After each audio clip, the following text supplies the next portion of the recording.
보겠습니다. 신약성경 히브리서 10장입니다. 히브리서 10장 35절에서 39절까지 364쪽입니다. 히브리서 10장 35절에서 39절 말씀입니다. 364쪽 신약성경 보도록 하겠습니다. 제가 먼저 읽습니다. 35절 그러므로 너희 담대함을 버리지 말라. 이것이 큰 상을 얻게 하느니라. 너희에게 인내가 필요함은 너희가 하나님의 뜻을 행한 후에 약속하신 것을 받기 위함이라. 잠깐 오면 오실 이가 오시리니 지체하지 아니하시리라. 나의 의인은 믿음으로 말미암아 살리라. 또한 뒤로 물러가면 내 마음이 그를 기뻐하지 아니하리라 하셨느니라. 함께 우리는 뒤로 물러가 멸망할 자가 아니요 오직 영혼을 구원함에 이르는 믿음을 가진 자니라. 아멘. 오늘은 이 히브리서 10장을 전체 보겠습니다. 오늘 본문의 요절만 읽었습니다. 오늘 뒤로 물러서지 않는 믿음, 이런 제목으로 함께 말씀을 보겠습니다. 오늘 우리 신약성경 중에서 이 구약의 제사제도와 예수 그리스도 십자가 구속사건을 가장 명확하게 대조해서 보여주는 것이 바로 히브리서 10장입니다. 그래서 이 히브리서 10장, 이 히브리서가 기록될 당시에 초대의 성도들은 여러 가지 위기에 직면해 있었습니다. 밖으로는 로마 제국의 잔혹한 탄압과 박해가 있었고, 또 안으로는 유대교의 집요한 유혹과 협박이 계속됐습니다.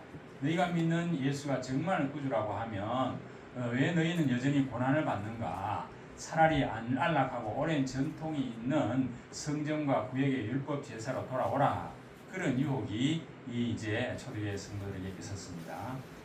그래서 이러한 계속되는 시련 속에서 일부 성도들은 모이기를 게을리하기 시작했고 신앙의 회의와 영적 마비 상태에 빠져들고 있었습니다. 오늘을 살아가는 우리에게도 마찬가지죠. 우리나라는 옛날부터 유교적인 전통에서 교회 이제 명절만 되면 제사를 지내는 문화가 있고, 또 지금은 물질주의라든지 여러 가지 신앙에 어려운 그 회의감이 들 때가 있습니다. 그래서 내가 과연 제대로 믿고 있는가? 이 신앙생활을 계속하는 것이 어떤 의미가 있는가? 이런 영적인 좌절과 의심이 찾아올 때가 있죠. 그래서 오늘 본문 이 10장은 바로 이런 영적 위기에 처한 성도들에게 주시는 하나님의 강력한 해답이자 뜨거운 격려의 말씀입니다. 그래서 오늘 히브리서 기자는 교리적 진리를 설명한 뒤에 곧바로 실천적인 삶의 권면으로 이어갑니다. 그래서 오늘 말씀을 통해서 완전한 희생 제물이 되신 예수 그리스도를 다시 깊이 바라보고 그분이 열어주신 새롭고 산 길을 따라서 담대히 나아가는 그런 거룩한 결단이 있기를 주의 이름으로 축원합니다. 본론입니다. 먼저 1절에서 18절 말씀은 단번에 이루신 예수 그리스도의 완전한 속죄를 의지하라, 그 말씀입니다. 1절에서 4절에 보면 구약의 제사는 해마다 반복되어서 불완전한 것이고 장차 오는 그리스도의 제사의 그림자에 불과하다, 그것을 강조하고 있습니다. 1절 보면 율법은 장차 올 좋은 일의 그림자일 뿐이요 참 형상이 아니니, 이렇게 선언하고 있죠.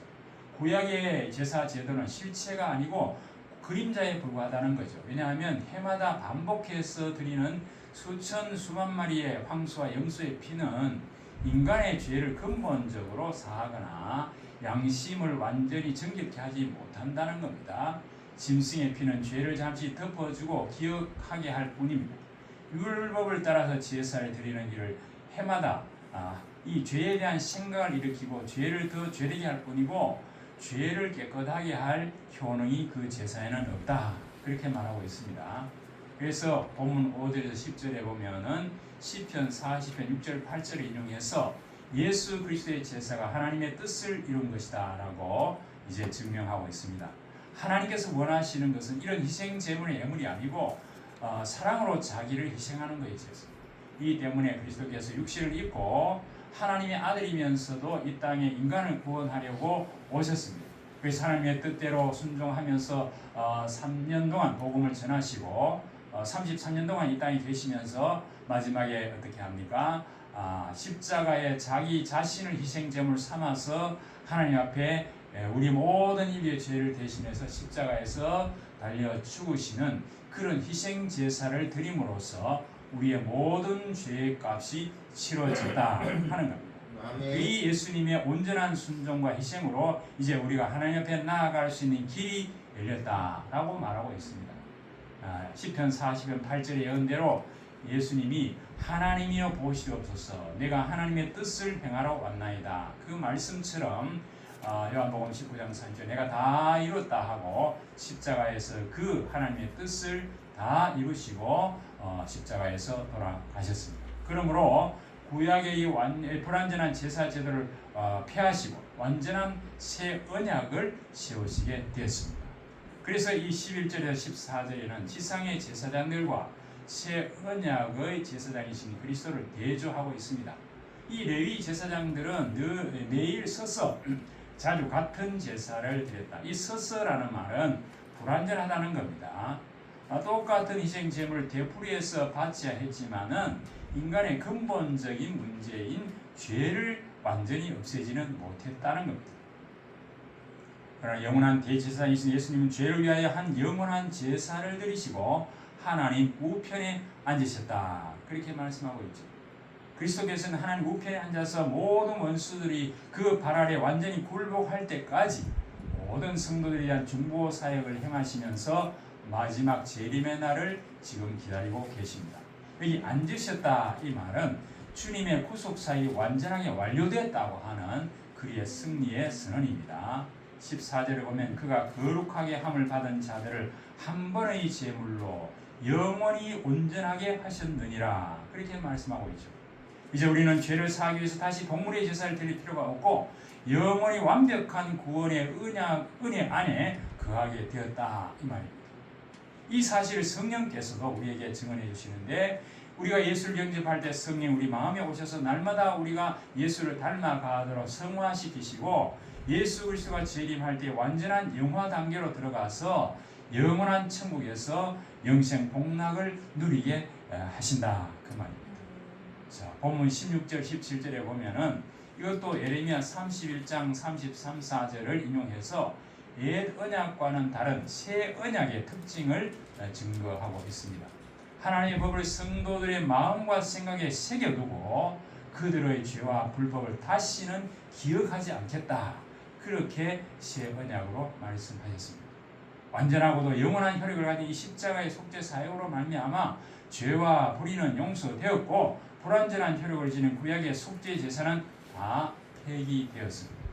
따라서 죄 때문에 바쳐지는 임시적이고 형식적인 제물은 더 이상 필요가 없다는 겁니다. 이것은 유대교인들에게는 아주 충격적인 선언이지만은 복음을 믿는 성도들에게는 참 놀라운 복음이 아닐 수 없습니다. 대형 박물관에 가면은 이 1215년에 제정된 대헌장 마그나 카르타라고 하는 그 원본이 보존되어 있는데 이 박물관의 기념품점에 가면은 그 대헌장 원본과 똑같이 닮은 그런 이 복사본들 기념용 복사본들이 많이 이제 이 시대에서 판매가 되고 있습니다. 그런데 이 복사본이 아무리 화려하고 정교한다 하더라도 국가의 법적인 효력이나 역사적 가치를 가지지는 못하죠. 왜냐? 오직 국왕의 실제 인장이 찍힌 그 원본만이 법적인 권위와 실제적인 효력을 발생시킵니다. 이와 마찬가지로 구약의 제사와 율법은 하나님이 보여주신 훌륭한 복사본이자 그림자였을 뿐이다. 그 자체로는 인간의 완전한 자유와 죄사함을 이끌 수 없다. 예수 그리스도께서 십자가에서 흘린 피와 그의 몸은 구원의 완전한 실체이고 원본이다 하는 겁니다. 오늘 우리는 그림자나 불완전한 율법의 행위에 의지하는 것이 아니고 십자가에서 모든 구속을 완성하시고 하나님 우편에 앉으신 예수 그리스도의 그 단번에 완벽한 그 공로만 우리가 의지해야 된다 하는 겁니다. 두 번째로 19절에서 25절까지 말씀인데 새롭고 산 길로 담대히 하나님께 나아가서 믿음의 공동체를 세우라 하는 겁니다. 이 지금 19절에서 25절의 히브리서 기자는 교리적인 선언을 바탕으로 성도들이 그러면 어떻게 살아야 되는가 그 삶을 이야기를 하고 있습니다. 19절에 보면 그러므로 형제들아 우리가 예수의 피를 힘입어 성소에 들어갈 담력을 얻었나니 그렇게 말하고 있죠. 구약시대에는 대제사장이 1년에 단 한 번 두려움과 떨림으로 그 피를 가지고 지성소에 들어갈 수 있었죠. 그러나 예수님께서 십자가에 숨을 거두실 때 성소의 휘장이 위에서 아래로 찢어졌다 그랬습니다. 이것은 여기 말씀 뭐라고 말합니까? 이것이 바로 예수님의 육체라는 휘장이 찢어졌다 그렇게 말하고 있습니다. 그래서 우리는 이제 하나님 보좌 앞으로 나아가는 새롭고 산 길이 열렸다 하는 증거입니다. 우리에게는 하나님의 집을 다스리는 위대한 대제사장 예수 그리스도 계심으로 이제는 하나님 앞에 담대하게 우리 성도들이 예수 그리스도의 피를 힘입어서 나아갈 수 있고 우리 그 그리스도의 피가 우리 마음에 뿌려져서 악한 양심이 깨끗해졌고 우리 몸은 성령의 맑은 물로 씻겨졌다 그렇게 말하고 있죠. 그렇다면 하나님께 나아가는 성도는 그렇다면 어떤 태도를 가져야 되는가? 이제 여기부터 임석 기자가 우리의 삶에 대해서 이야기합니다. 22절에 보면 첫 번째는 예수의 피로 마음의 악한 양심을 씻음받고 정결함을 받았기 때문에 이제 진실되고 충성된 마음과 확고한 믿음으로 하나님께 나아가자 그렇게 말하고 있죠. 두 번째는 23절에 보면 소망의 약속을 하신 하나님을 신뢰하고 흔들림 없이 믿음을 지켜야 된다 그랬습니다. 단순히 마음에 간직한 소망이 아니고 그리스도께서 재림하실 그 완성된 우리의 구원을 마음에 믿고 입으로 고백해라 그 말이죠. 하나님께서 자신의 언약을 반드시 이루시라고 하는 이 소망을 끝까지 우리가 붙잡아야 되겠습니다. 그리고 24절에는 서로 돌보아 사랑과 선행을 격려하라 그랬습니다. 사랑과 선행으로 이웃을 섬기는 일을 이제 우리가 부지런히 실천해야 된다. 그리고 마지막으로 25절에 보면 믿음의 공동체에 적극 참여하라. 우리 25절 한번 읽어봅시다. 25절 시작. 모이기를 피하는 어떤 사람들의 습관과 같이 하지 말고 오직 원하여 그날이 가까움을 볼수록 더욱 그리하자. 이 말씀이 무슨 말씀입니까? 이제 점점 이 신앙생활이 이제 혼자서는 신앙생활을 제대로 할 수가 없습니다. 이 영적인 침체와 박해를 이겨내는 비결은 함께 모여가지고 예배하고 서로 사랑과 선행으로 격려하는 그런 믿음의 공동체 속에 있으라 그 말입니다.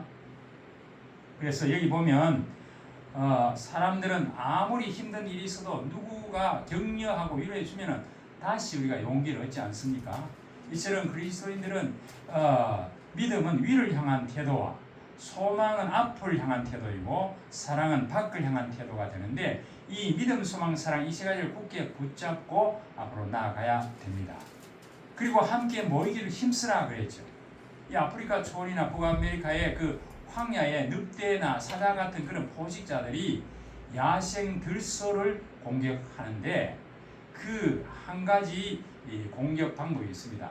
무리 전체와 맞서는 것은 이제 그것을 공격할 수가 없습니다. 왜냐하면은 그 들소대들이 전부 둥그렇게 둘러싸 가지고 뿔을 밖으로 향하고 있을 때는 아무리 무서운 사자라도 공격할 수가 없습니다.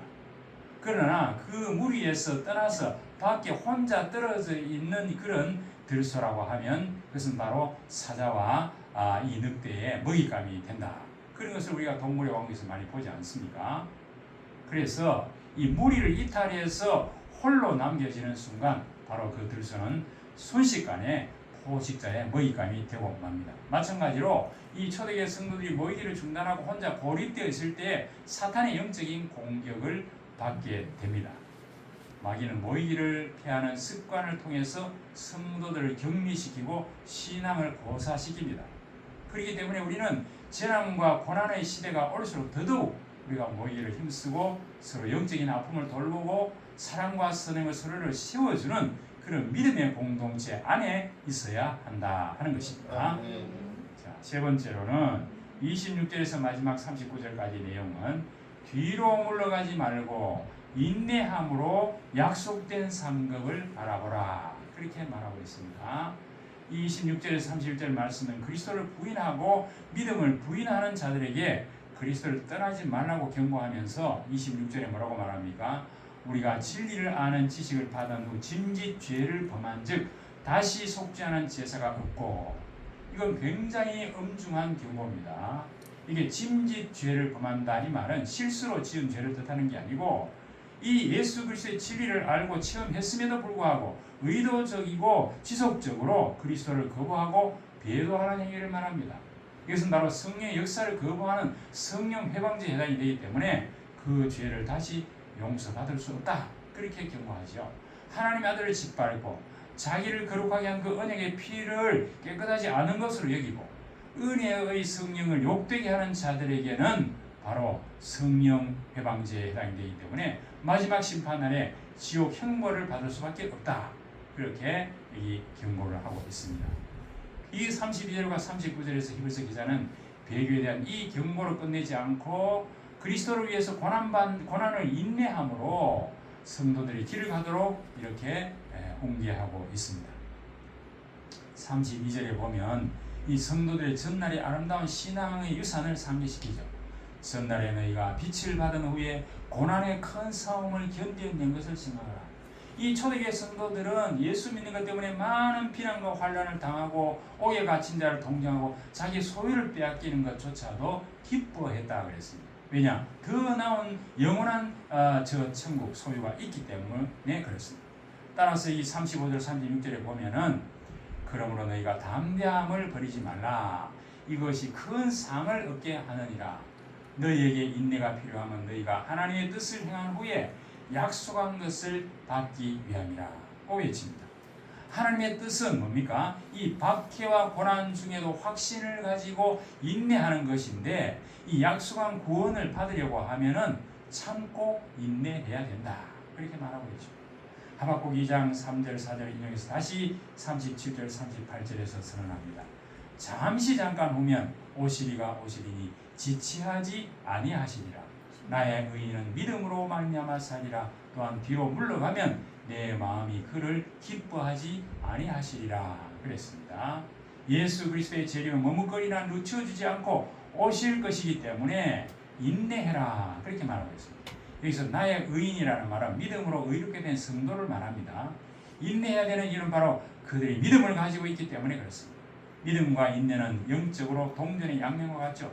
적극적인 믿음을 가지고 있으면 인내하게 되고, 그 인내는 믿음을 지탱해 줍니다. 우리나라도 이 초대 이제 초창기에 예수 믿는 사람들은 많은 핍박을 당했지 않습니까? 그러나 그 믿음을 지켜왔기 때문에 그 믿음이 오늘 우리에게까지 전수가 되었습니다. 그래서 믿는 자가 고난과 받기 때문에 뒤로 물러선다고 하면 하나님께서 기뻐하지 아니하시고 결국에는 버림을 받고 엄중한 심판을 받게 될 것이다, 이렇게 경고하고 있습니다. 그러나 이 편지를 받은 성도들은 믿어서 영원 구원을 받은 사람들이기 때문에 끝까지 하나님을 의지하고 그리스도의 재림을 기다릴 겁니다. 바로 그것이 인내해야 될 이유가 되겠죠. 2차 대전 당시에 영국 해안의 한 외딴 섬에 아주 거센 풍랑과 밤을 밝히는 그 등대가 있었는데, 전쟁으로 인해서 이 생필품과 기름 공급이 아주 극도로 제한돼서 이 등대지기는 하루하루 견디며 버텨냈습니다.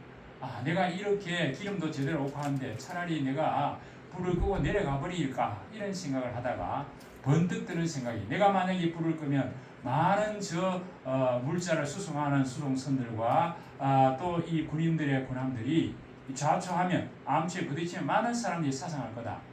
그렇게 하면 안 되겠다 해서 그 외로움과 고통을 참아내면서 끝까지 등대를 지켰다고 합니다. 그래서 전쟁이 끝나고 승리의 날이 왔을 때 그 등대지기가 수많은 항해사들의 생명을 구한 그 영웅으로 추앙받고 정부로부터 훈장과 상을 받았다고 하는 일화가 있습니다. 초대교회 성도들과 오늘 우리 역시 이 흩진 세파 속에서 신앙의 등대지기가 되어야 된다, 그 말입니다. 실험의 폭풍 속에서도 담대함을 가지고 불을 꺼버린 채 뒤로 물러서고 싶은 그 유혹이 올 때마다 그것을 물리치고 끝까지 믿음의 불빛을 지키고 인내하는 자에게 하나님께서 약속하신 썩지 않는 영원한 위대한 상급이 기다리고 있음을 믿으시기 바랍니다. 아멘. 말씀을 정리하겠습니다. 사랑하는 성도 여러분, 오늘 히브리서 10장은 우리에게 세 가지 위대한 영적 진리를 선언하고 있습니다. 첫째는 예수 그리스도께서 십자가에 드려진 단 한 번의 영원한 제사로 우리의 모든 죄가 사해지고 우리를 영원히 온전케 하셨다는 사실과, 두 번째는 예수 그리스도의 피를 힘입어서 이제 우리는 하나님 보좌 앞에 담대히 나아갈 수 있는 새롭고 상기를 얻었기 때문에 믿음의 공동체 안에서 모이기를 힘쓰고 서로 사랑하고 선행하고 격려해야 된다. 그리고 세 번째로는 고난과 시련이 올지라도 담대함을 버리지 말고 인내함으로 뒤로 물러서지 않고 영혼을 권하는 이 삶 믿음의 경주를 완주해야 되겠습니다. 그렇다면 이 위대한 진리의 말씀을 우리 삶 속에 어떻게 구체적으로 적용하겠습니까? 먼저 우리가 매일 아침에 눈을 뜰 때 내 자격이나 행위가 아니라 예수 그리스도의 완전한 피로 내가 오늘 또 하나님 앞에 담대히 나아갑니다 하고 우리가 기도로 하루를 시작해야 되겠습니다. 그리고 주일 예배는 물론 우리가 교회에서 하는 소그룹 모임에 적극적으로 참여해야 되겠죠. 믿음의 공동체 안에서 서로 말씀으로 격려하고 합심해서 기도함으로 바로 이 믿음으로 승리할 수가 있겠습니다.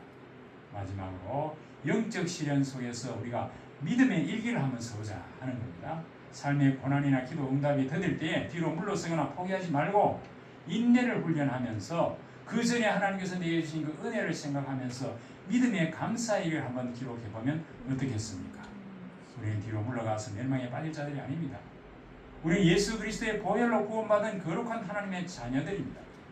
영혼을 구원함에 이르는 믿음을 소유한 승리자들입니다. 아무쪼록 이번 한 주간도 예수 그리스도가 열어놓으신 이 새롭고 산 길을 따라서 담대히 하나님 앞에 나아가며 서로 격려하고 인내함으로 영원한 그런 상급을 누리는 모든 성도님들이 되시기를 주의 이름으로 축원합니다. 아멘.